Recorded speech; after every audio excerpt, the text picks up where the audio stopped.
Morning and good afternoon to everybody. I want to thank everyone for joining us today and look forward to a great session. I want to welcome you all to our webinar entitled How to Protect Consumers and Brands to Stay Resilient During the COVID-19 Pandemic. My name's Ben Stump. I'm the Chief Revenue Officer for WISeKey, and I have the pleasure of being a moderator for this panel throughout the course of the next hour. Just a couple of housekeeping points for everybody. If you want to ask a question during the course of the webinar, there's a Q&A button on the bottom right of your Zoom window, and you can click on that, and all those questions will come into the panelists. Some of those we may be able to answer in real time in writing, and some of those will hold for Q&A at the end of the session. What we're going to do is I'm going to introduce the panelists. We're going to go through some opening comments and then really spend the second half of the hour talking through Q&A in a collaborative session. So it's really a pleasure for me and an honor to moderate the panel. We've got four very esteemed guests who will be our speakers. We have Frederick, who's the Director of Illicit Trade Prevention and Smoke-Free Products at Philip Morris International. Frederick's been with PMI for more than 11 years now, and a lot of his focus is on the strategy and coordination of efforts for protecting against illicit trade and operations. And previous to that, he spent a lot of time consulting and in the areas globally. So it's great to have Frederick on board. We have Carlos Moreno, who's Vice President of Corporate Alliances and Partnerships at WISeKey. And Carlos has been with the company for a long time, and he's got over 20 years of sales and marketing experience and a deep expertise in digital identities and how to bring digital identities to the world and how that relates to our topics today, really about brand protection, consumer engagement, and the fight against illicit trade and counterfeit products. We have Anthony Lemmy, who's a partner and the Chief Revenue Officer at WISeKey Group. He's focused on empowering companies to grow with blockchain, and he is looking at and spending a lot of his time bringing multiple arenas and partners together to create larger solutions and technology offers out there in the world, specifically around, again, areas like we're here to discuss today.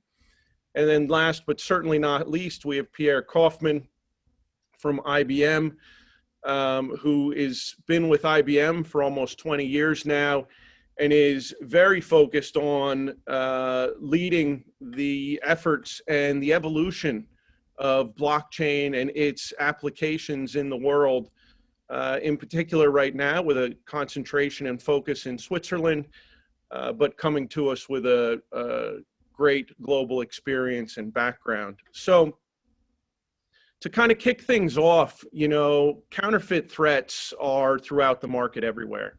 It's not something that just affects one specific market or vertical. It's something that spans the industry, from luxury goods to licensed sports apparel to spirits and wine, tobacco, and pretty much every other product that's out there. You know, a lot of people have said, if your product's not being counterfeited, it's probably not a worthwhile product.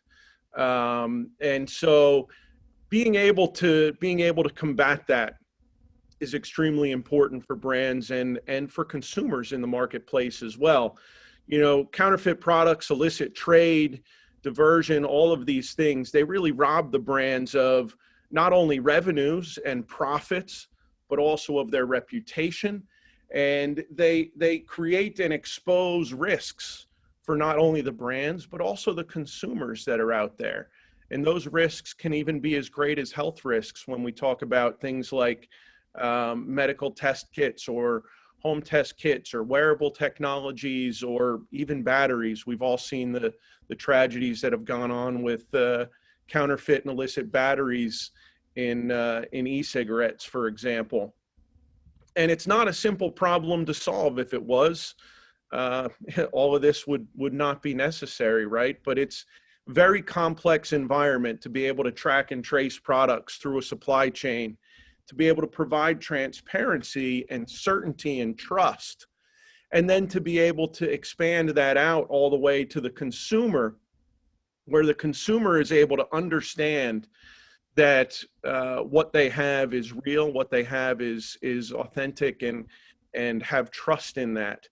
And oftentimes in the past, you know, brands and businesses have taken two very distinct and disparate approaches. One that would try and focus on protecting the supply chain, and another that would try and focus on attracting customers and therefore driving revenues. And when you put those as two separate, disparate things and solutions, not only do you create a less than seamless experience, both internally and externally, but you'll also introduce additional points of vulnerability, which is often a, you know, a problem that you want to avoid. So bringing these technologies together and offering integrated solutions is something that's very important in the space today.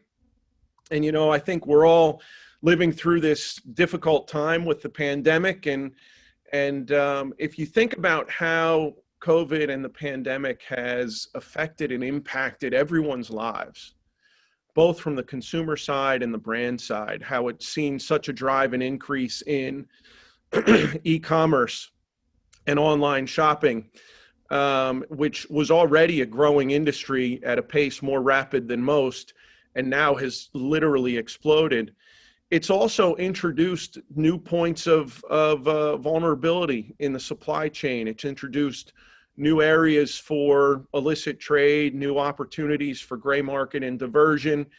And it's really driving an increase for both awareness and the need for really putting secure digital identities in place, not only for people and products and goods, but for the entire process there within, and how that can be used to better affect brand success, as well as the consumer experience and the consumer's trust in the brand and the products that they're working with. So over the course of the next 50 minutes, the webinar is going to really talk about and explore not only the technologies and solutions, but some of the market landscape that's out there and how we can help in this arena. And probably another very important piece is, how is the evolution of blockchain technology supporting these solutions and offers, and how can that be best leveraged to really bring things together,